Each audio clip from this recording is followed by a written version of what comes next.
The dust hung heavy in the summer air as Zara Norton stared in disbelief at the train pulling away from Carson City station. Black smoke billowing from its stack like her own rising panic. The rhythmic clacking of wheels on rails faded into the distance, taking with it her promised future and every cent to her name. Just 20 minutes ago, Charles Willingham had been beside her, whispering promises of a grand new life in California. Now he was gone along with her carpet bag, containing her life savings of $243. Zara slumped onto her remaining trunk, the enormity of her situation crushing down on her shoulders. 22 years old and abandoned in Nevada territory, 1875, with nothing but the clothes on her back and a trunk of personal belongings she couldn't possibly carry. "Excuse me, miss. You all right?" The voice was quiet, barely audible above the residual chatter of the station as the last passengers dispersed. Zara looked up through eyes blurred with tears to see a tall figure silhouetted against the merciless Nevada sun. "I'm fine," she lied, hastily wiping her cheeks with gloved hands. The man stepped closer, revealing a weathered face beneath a wide-brimmed hat. He wasn't particularly handsome in the conventional sense. His face was too angular, his expression too solemn, but his eyes held something that made Zara pause. Kindness, perhaps, or understanding. "Begging your pardon, but you don't look fine." His voice was like the distant rumble of thunder on the plains, deep but soft. "My companion seems to have continued the journey without me," Zara said, trying to maintain her dignity despite the cruel circumstances. "Along with my money." The stranger nodded slowly, as if this wasn't the most shocking news he'd heard that day. His gaze drifted to her trunk, then back to her face. "Name's Blake Sutton," he said, removing his hat. His hair was the color of sun-bleached wheat, cropped short at the sides. "I've got a horse and a small ranch about 10 miles outside town." Zara stared at him, uncertain why he was sharing this information. "You need help," he stated simply, "and I can offer it. I don't accept charity from strangers, Mr. Sutton." The ghost of a smile touched his lips. "Not charity. Work if you're willing. My sister passed last winter. Her bedroom's empty and the house needs looking after while I tend the cattle." Zara considered her options, which were painfully few. A young woman alone in Carson City, Nevada territory, with no funds and no connections, was in a precarious position indeed. "I don't know the first thing about ranch work," she admitted. "Can you cook?" "Yes. Clean, of course." Blake nodded, satisfied. "That's all I'm asking. Just until you get back on your feet." Everything Zara had been taught warned against accepting such an offer from a man she'd just met. But something about Blake Sutton's steady gaze told her she could trust him. And truly, what choice did she have? "Very well," she said, standing and smoothing her travel-worn skirts. "I accept your offer, Mr. Sutton." "Blake," he corrected, reaching for her trunk. "Just Blake is fine." He loaded her trunk onto his wagon with ease, then guided her to where his horse was hitched, a magnificent chestnut mare with intelligent eyes. "This is Penny," he said, stroking the horse's neck. "Best horse I've ever owned." To Zara's surprise, Blake offered her the reins. "You'll need to ride her. I'll walk alongside and lead the wagon." "But 10 miles is a long walk in those shoes, Miss Norton." "Zara," she corrected automatically, then marveled at her own boldness. Blake's face softened as he helped her mount. His hands were strong yet gentle on her waist, and Zara felt a curious flutter in her chest as he lifted her onto the saddle. "The road's rough, but Penny knows the way. Just hold steady." As they left Carson City behind, Zara couldn't help but wonder what kind of man would give up his horse for a stranger's comfort. The same kind, perhaps, who would offer shelter and work to a woman abandoned and penniless. They traveled in companionable silence, the late afternoon sun casting long shadows across the rugged landscape. Zara took in the vast expanse of sagebrush and distant mountains, so different from her Pennsylvania home. "You're not from around here," Blake observed after some time. "Philadelphia," she replied. "I came west because—" She hesitated, the humiliation of her situation still fresh. "Charles, the man on the train, he promised me a life in San Francisco, said he had business prospects, that we'd marry once he was established." Blake said nothing, but his jaw tightened visibly. "I was a fool," Zara added softly. "No," Blake replied, his voice firm, "just trusting. There's a difference." The Sutton Ranch came into view as the sun dipped low on the horizon, a modest two-story house with a wide porch, a large barn, and several outbuildings. It wasn't grand, but it was well maintained, speaking to the character of its owner. "It's not much," Blake said, misinterpreting her careful observation. "It's lovely," Zara replied honestly. Inside, the house was clean but sparse, lacking the feminine touches that might have made it a home. Blake showed her to his sister's room, a simple space with a narrow bed, a pine dresser, and curtains faded from years of sun exposure. "Bathrooms down the hall, kitchens downstairs. I usually make breakfast at dawn," Blake explained, setting her trunk down. "I'll leave you to get settled." That first night, Zara lay awake in the unfamiliar bed, wondering if she'd made a terrible mistake. But morning came, and with it, the realization that Blake Sutton was exactly as he appeared, a quiet, hard-working rancher who kept his word. Days slipped into weeks as Zara found her place at the Sutton Ranch.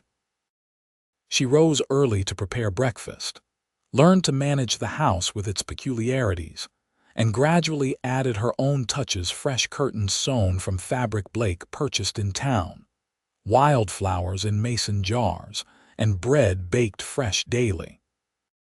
Blake was often gone from sunup to sundown, working with his small herd of cattle or helping neighboring ranches. They shared meals in the evening, their conversations growing from awkward exchanges to genuine discussions. Zara learned that Blake had inherited the ranch from his father 3 years prior, that his sister Martha had been his only family, and that he'd fought briefly in the latter years of the Civil War, despite being only 16 at the time. In turn, she shared stories of her life in Philadelphia, her work as a milliner's assistant, and her dreams of someday owning a small hat shop. She carefully avoided mentioning Charles, but Blake never pressed. One evening in late August, as they sat on the porch watching a spectacular sunset paint the sky in shades of orange and purple, Blake broke their comfortable silence. "Town's having a harvest dance next Saturday," he said, his eyes fixed on the distant mountains. "Thought you might like to go." Zara's heart quickened. "Are you asking me to accompany you, Mr. Sutton?" The corner of his mouth lifted. "Thought we agreed on Blake." "Blake," she corrected, smiling. "Yes, I'm asking if you'd like to go with me." His voice remained steady, but Zara noticed his knuckles whitening as he gripped the porch railing. "I'd be delighted," she said, surprised by how much she meant it. The week leading up to the dance passed in a flurry of preparation. Zara reworked one of her dresses, adding lace trim that Blake brought from town and adjusting the bodice to flatter her figure. On Saturday evening, she pinned her dark hair in an elegant style she hadn't attempted since leaving Philadelphia. When she descended the stairs, Blake was waiting in the parlor, dressed in clean dark pants, a white shirt, and a vest she'd never seen before. He stared at her with such intensity that Zara felt a blush creep up her neck. "You look beautiful," he said simply. The dance was held in Carson City's town hall, transformed for the evening with lanterns and autumn decorations. As Blake guided her through the doors with a hand at the small of her back, Zara noticed the curious glances from the townspeople. Clearly, Blake Sutton rarely attended such social functions, much less with a woman on his arm. Blake Sutton, as I live and breathe. A robust woman with graying hair approached them. And who might this lovely young lady be? Mrs. Henderson, this is Zara Norton. Zara, Mrs. Henderson runs the general store. Pleased to meet you, dear, the woman said, her eyes twinkling with undisguised interest. We don't often see Blake in town unless he's buying supplies. You must be quite special. Before Zara could formulate a response, the band struck up a lively tune and Blake surprised her by asking, "Would you care to dance?" He was not a natural dancer, but what he lacked in grace, he made up for in earnestness. As they moved around the floor, Zara realized she was genuinely enjoying herself for the first time in months. "Everyone's watching us," she whispered. "Let them," Blake replied, his hand warm against her waist. "I'm only looking at you." The evening passed in a whirl of music, laughter, and introductions to what seemed like half the county. Blake stayed close, his quiet presence a reassuring constant amid the bustling crowd. As they drove home under a canopy of stars, Zara felt a contentment she hadn't expected to find after Charles's betrayal. Blake Sutton was nothing like the smooth-talking salesman who had swept her off her feet with grand promises. Blake offered no pretty words or exaggerated declarations, only steadfast reliability and a growing tenderness that showed in his actions more than his speech. "Thank you for tonight," she said as he helped her down from the wagon. "I had a wonderful time." Blake nodded, his face half hidden in shadow. "So did I." Their eyes met, and for a moment Zara thought he might kiss her. Instead, he cleared his throat and stepped back. "Good night, Zara." "Good night, Blake." As autumn painted the Nevada landscape in golden hues, Zara and Blake settled into a rhythm that felt increasingly like a partnership. She no longer thought of her stay as temporary, though neither had discussed her future plans. The ranch flourished under her care, and Blake's initially stoic demeanor had softened, revealing a dry wit and thoughtful nature that drew her to him more each day. One crisp October morning, Zara was hanging laundry when she heard horses approaching. 3 riders appeared, and she recognized the center figure immediately, Charles Willingham, as dapper and charming as ever, flanked by 2 rough-looking men she didn't know. "Zara, my darling," Charles called, dismounting with practiced elegance. "What luck to find you." "I've been searching everywhere." She stood frozen, clothespins clutched in her hand as he approached. "Charles," she managed, her voice barely audible. "What are you doing here? Coming back for you, of course." His smile was as brilliant as she remembered, but now she saw the calculation behind it. "There was a terrible misunderstanding in Carson City. I thought you had boarded the train behind me." The lie was so blatant that Zara might have laughed if she weren't so stunned. "You took my money," she said flatly. Charles waved a dismissive hand. "A simple error. I grabbed your bag by mistake, but I've come to make it right." He glanced around the modest ranch with poorly concealed disdain. "Surely you don't mean to stay in this place?" "This place is my home," Zara replied, surprising herself with the conviction in her voice. Charles's expression hardened. "Don't be ridiculous, Zara. You're coming with me to San Francisco. I have connections now, prospects. Everything I promised you." "I believe the lady declined." Blake's voice came from behind her. Zara turned to see him standing at the corner of the house, rifle held casually but unmistakably ready. Charles's companions tensed, hands drifting toward their gun belts. "This doesn't concern you," Charles said, his charm evaporating. "Zara and I have an understanding." "Had," Zara corrected, finding her courage. "We had an understanding which ended when you abandoned me and stole my savings." "I'd suggest you leave," Blake said, his voice level but dangerous. Now. Charles glanced between them, comprehension dawning on his face. So that's how it is. You found yourself a rough country protector. He laughed coldly. Really, Zara, I expected better from you. That's exactly what I was thinking about my own choices, Charles, Zara replied. Please leave and don't return. For a tense moment, Zara feared Charles would refuse, but after a silent exchange with his increasingly nervous companions, he remounted his horse.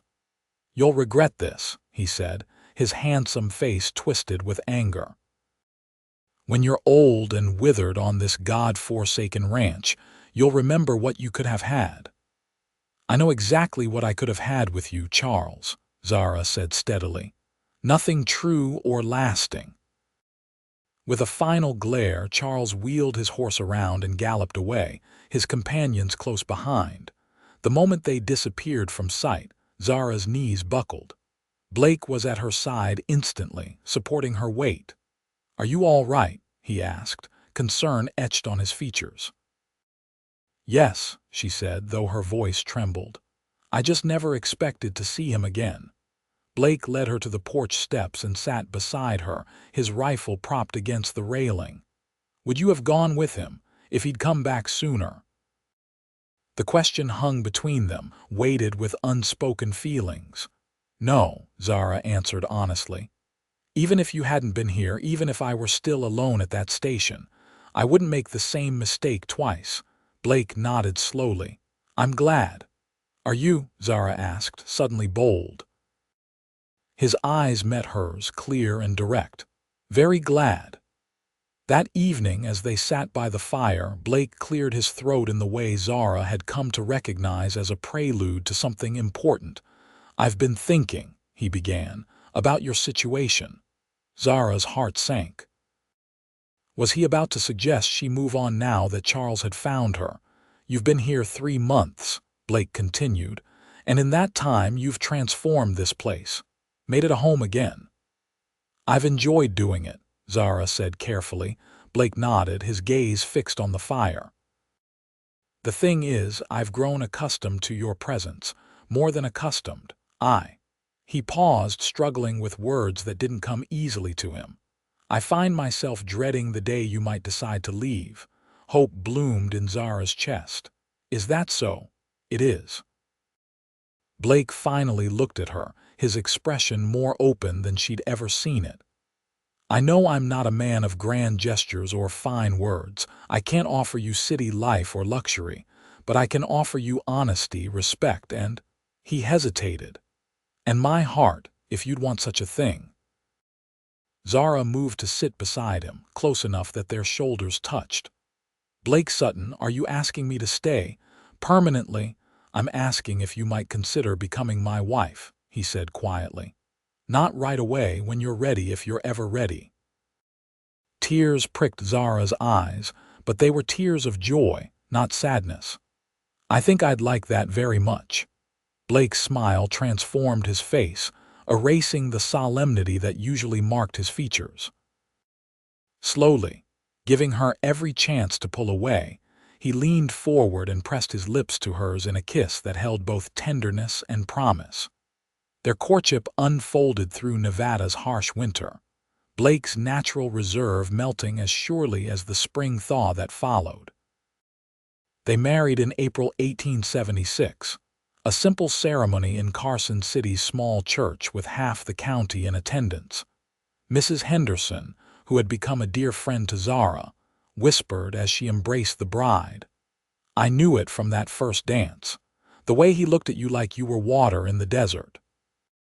Their first year of marriage brought challenges as severe weather threatened the herd and economic hardships tested many ranchers in the region. But it also brought a deepening bond as they faced each obstacle together. Blake's quiet strength complemented Zara's determined optimism, creating a partnership that neighbors came to admire and respect. In the spring of 1877, Blake surprised Zara by converting one of the outbuildings into a small millinery shop, complete with a workbench, supplies, and even a few customers arranged through Mrs. Henderson's connections. "You remembered," Zara breathed, touching the tools and fabrics with reverence. "Every word you've ever said to me," Blake confirmed, watching her explore the space with undisguised pleasure. Their family grew with the birth of their son, Benjamin, in 1878, a robust boy with his father's wheat-colored hair and his mother's expressive eyes. 2 years later came their daughter, Eleanor, whose arrival during a violent thunderstorm seemed fitting for a child who would grow to have both her father's quiet determination and her mother's spirited nature. Life on the Sutton Ranch wasn't always easy. Drought years brought worries about water and feed for the cattle. Market fluctuations affected their income. The isolation could be difficult, especially during winter months when travel to Carson City became challenging. But there were also moments of pure joy watching their children learn to ride, expanding the house to accommodate their growing family, celebrating anniversaries with the quiet acknowledgement of how far they'd come since that fateful day at the station. One evening in the summer of 1885, as they sat on the expanded porch of their now thriving ranch, watching 8-year-old Benjamin teaching his little sister how to lasso a fence post, Blake took Zara's hand. "You ever regret it?" he asked, a rare moment of uncertainty crossing his weathered features. "Staying here instead of finding your way to San Francisco or returning to Philadelphia?"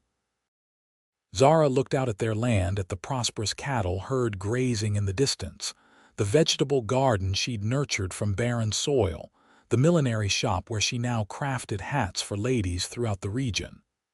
"Never," she said with absolute conviction. "Not for a single moment." Blake's fingers tightened around hers. "When I saw you at that station 10 years ago, something told me to stop, to help. I couldn't have known then what it would mean." "That day, I thought I'd lost everything," Zara mused. "My savings, my future, my trust in people. Instead, I found everything I truly needed: a home, a purpose." She turned to look at the man who had become her world, and a love I never imagined possible. "I gave you my horse that day," Blake said with a small smile, "but you'd already started claiming my heart." As the sun set over their Nevada home, painting the sky in brilliant gold and crimson, Zara thought about how life's greatest blessings often came disguised as its cruelest disappointments. Being abandoned at Carson City Station had seemed like the end of her hopes and dreams. Instead, it had been the beginning of a journey far more meaningful than any she could have planned. That night, after the children were asleep, Blake and Zara walked hand in hand under the vast canopy of stars that had witnessed their love story unfold. The quiet cowboy who had once wordlessly offered his horse to a stranded woman had given her so much more: a lifetime of steady devotion that outshone any fleeting promise or grand declaration. As the years passed, the Sutton Ranch prospered. Benjamin grew into a thoughtful young man who shared his father's affinity for ranching and his mother's head for business. Eleanor, spirited and independent, developed a talent for horsemanship that made her father proudly declare she rode better than anyone in Nevada territory. In 1890, they welcomed their third child, a son they named Daniel, whose arrival in their later years was an unexpected joy. The family built a larger house on the property, though they kept the original structure standing as a reminder of their beginnings. Zara's millinery business expanded to include a small shop in Carson City proper, managed by a capable assistant, while Zara split her time between town and ranch. Her designs became sought after throughout the region, providing the family with additional income and Zara with the creative outlet she had always dreamed of. Blake, never one for the spotlight, took quiet pride in his wife's success. He focused on modernizing the ranch operations, carefully balancing tradition with innovation. Under his stewardship, the Sutton Ranch became known for quality cattle and fair dealing. There were sorrows, of course, as there are in any life fully lived. They lost a beloved child to fever despite the doctor's best efforts. They weathered economic downturns that threatened everything they'd built. They supported each other through the grief when Mrs. Henderson, their dear friend and first ally in Carson City, passed away in the winter of 1896. But through it all, their partnership remained unshakable, a testament to what can grow from the simplest act of kindness. In 1900, as a new century dawned, Blake and Zara celebrated their silver wedding anniversary surrounded by family, friends, and neighbors whose lives had intertwined with theirs over the decades. Their children arranged a surprise gathering at the ranch, with tables set up under the cottonwood trees and lanterns glowing as dusk settled over the land. During the festivities, Benjamin called for attention and raised his glass. "To my parents, whose love story begins like a dime novel but has the substance of a classic. 25 years ago, my father offered a stranded woman his horse, and though he didn't know it yet, his heart. Today, we celebrate not just their marriage, but the community and family they've built through their unwavering commitment to each other and to this land." Amidst the applause, Blake squeezed Zara's hand, his eyes saying what words could not. Later, as they danced under the stars to the same fiddle music that had played at their wedding, he leaned close to whisper, "Best decision I ever made, stopping at that station." "Even better than buying Penny," Zara teased, referring to the mare he had once considered his greatest investment. Blake's laughter, still rare enough to be precious, rumbled against her cheek. "Penny was a fine horse, but she never did learn to make biscuits like yours." As they moved across the makeshift dance floor, Zara caught glimpses of their life together, Alina teaching Daniel a dance step, Benjamin deep in conversation with his fiancée, neighbors who had become like family sharing stories and laughter. All of it stemming from that moment of despair at Carson City Station, when a quiet cowboy with kind eyes had offered help without expectation. The years continued to flow, bringing changes both subtle and profound. The territorial days faded into history as Nevada established itself in the new century. The children grew up and began their own families, though they remained connected to the ranch that had been their anchor. Benjamin married and built a home on the northern section of the property, eventually taking over the main cattle operations while introducing scientific breeding practices. He'd studied at an agricultural college back east. Alina, to everyone's surprise but her parents, opted for a career in veterinary medicine, studying in California before returning to establish a practice serving the ranches throughout the region.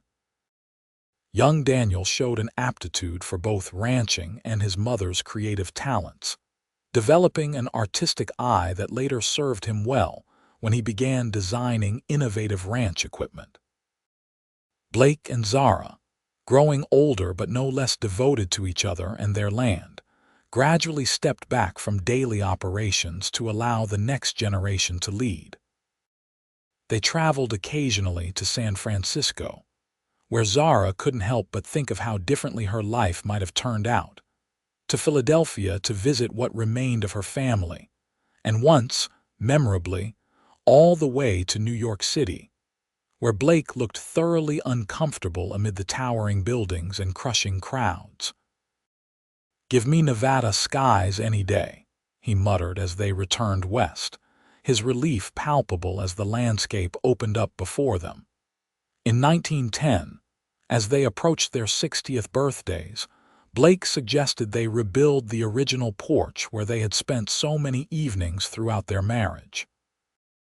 "The new house is fine," he said, "but I miss watching the sunset from where it all began." They sat there on a warm June evening, the day's heat giving way to the cool desert night, when Blake turned to his wife with an expression she hadn't seen in years, almost shy, reminiscent of the man who had struggled to find words for his feelings beside a crackling fire decades earlier. "I've been thinking about Penny," he said. Zara raised an eyebrow, surprised by the mention of the long-departed mare. "What about her? Do you remember I told you she was the best horse I'd ever owned?" "I do," Zara said, smiling at the memory. "I gave her to you that day because you needed her more than I did," Blake continued. "But I think I also wanted to impress you, though I wouldn't have admitted it then." Zara laughed softly. "It worked. I thought, what kind of man gives his best horse to a stranger? I couldn't make sense of it." "I couldn't make sense of a lot of things back then," Blake admitted. "Why I stopped when I saw you crying at that station. Why I invited you home when I'd barely spoken 10 words to anyone since Martha died. Why I couldn't stop thinking about you once you were here. And now?" Zara asked, taking his weathered hand in hers. "Now I know." His blue eyes, faded somewhat with age but still clear and direct, met hers. "Some things in life don't need making sense of. They're just right, and you know it in your bones even if your head can't explain it." As the sun sank below the distant mountains, painting the sky in colors no artist could truly capture, Zara rested her head on the shoulder of the man who had changed the course of her life with a simple act of kindness. "You remember what you said to me that first day?" she asked. "When I told you I'd been a fool to trust Charles," Blake thought for a moment. "That you weren't a fool, just trusting. That there's a difference. You were the first person who ever made me feel that my trusting nature wasn't a weakness," Zara said softly. "You never once made me feel foolish for believing the best in people." "Because it's not foolish," Blake replied, his arm tightening around her. "It's brave. Braver than my way of keeping everyone at arm's length until you came along." They sat in companionable silence as the first stars appeared overhead, each lost in memories of a shared life. The Sutton Ranch continued to thrive into the new century, adapting to changing times while holding fast to the values Blake and Zara had established. When automobiles began replacing horses, Benjamin insisted on purchasing one for the ranch operations, though Blake stubbornly continued to ride horseback until well into his 70s. Their grandchildren and eventually great-grandchildren brought new energy to the property, running through the same fields where their parents had played, learning to ride on descendants of the ranch's original stock, and gathering for holidays in the expanded main house, where Blake and Zara presided as the beloved patriarch and matriarch. In 1925, as they approached their 50th wedding anniversary, their children organized a celebration that drew people from across the state, a testament to the legacy they had built together. During the festivities, Alina presented her parents with a leather-bound album containing photographs and mementos from their decades-together children's first drawings, pressed flowers from Zara's garden, newspaper clippings about ranch achievements and Zara's millinery success, family portraits showing their growing dynasty. On the first page was a sketch Alina had commissioned from an artist in Carson City, a rendering based on family descriptions of that pivotal moment at the train station in 1875, showing a solemn cowboy offering his horse to a tearful young woman. Beneath it, Alina had written, "The journey of 1,000 miles begins with a single act of kindness." Zara, her dark hair now silver but her eyes still bright with intelligence and warmth, traced the image with a finger before looking up at her husband. Time had weathered him, bent his once straight shoulders and lined his face, but it had never diminished the steadfast character that had drawn her to him all those years ago. "Who would have thought," she said softly, "that being abandoned could lead to being so thoroughly found?" Blake, never a man of many words even in his prime, simply covered her hand with his own, the gesture conveying what speeches could not. As their anniversary celebration continued around them, children laughing, grandchildren dancing, neighbors sharing stories of the early days, Blake and Zara sat together, watching the legacy of their love unfold before them.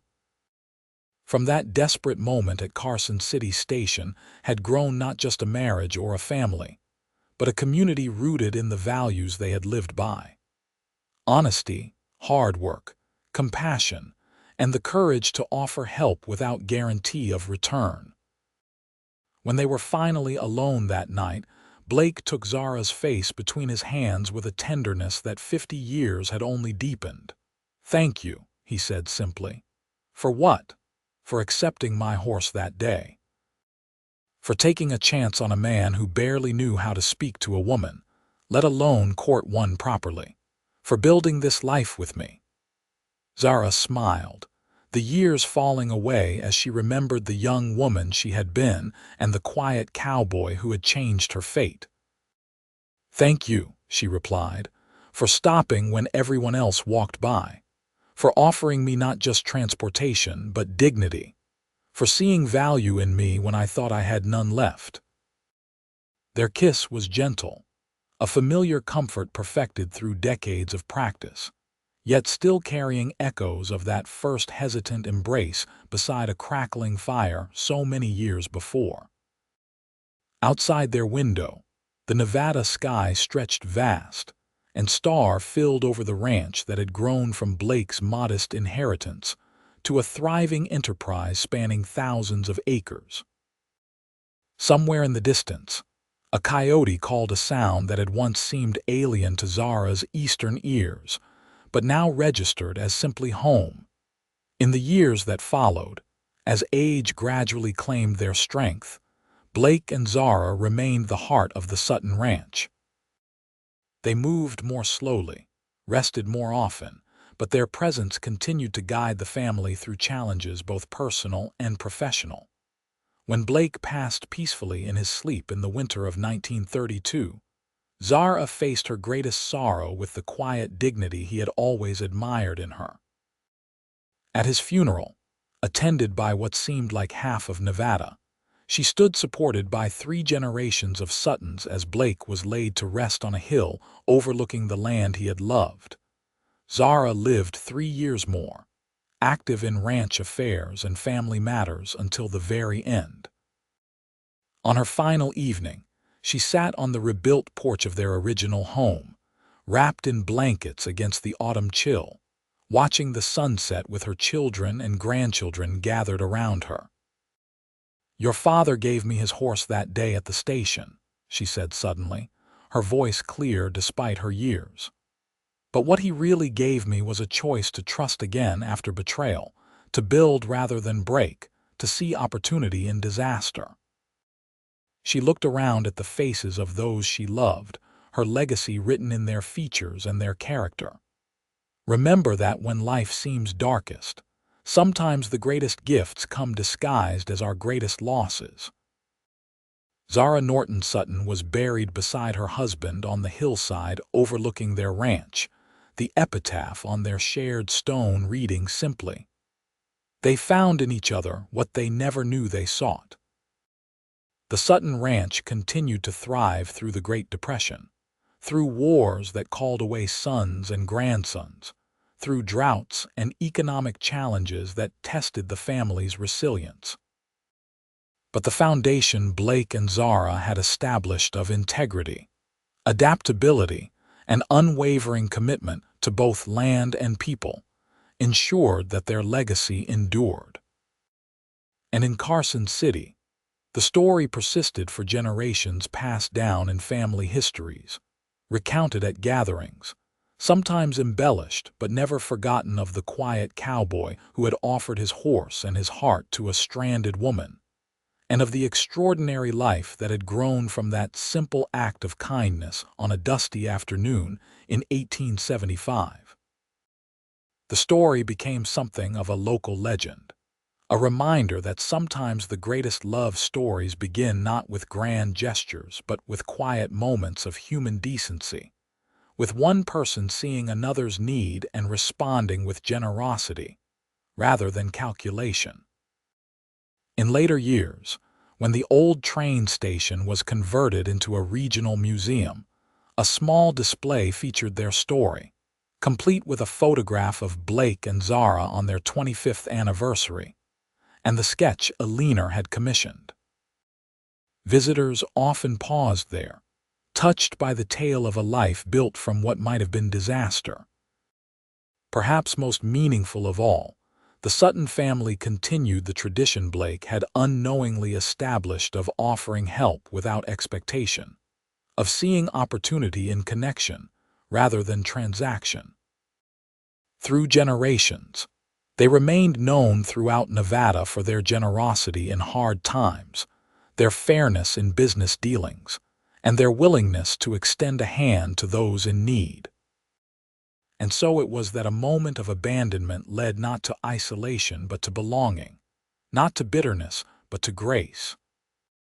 From a quiet cowboy's simple offer of assistance grew a legacy of love that extended far beyond two lives, touching countless others through the ripples of kindness set in motion that day at Carson City Station.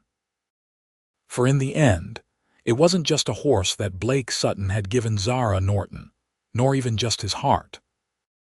It was a vision of what life could be when built on a foundation of trust, respect, and shared purpose, a vision that endured long after they were gone, continuing to guide those who came after them toward lives of meaning and connection in the land they had loved so well.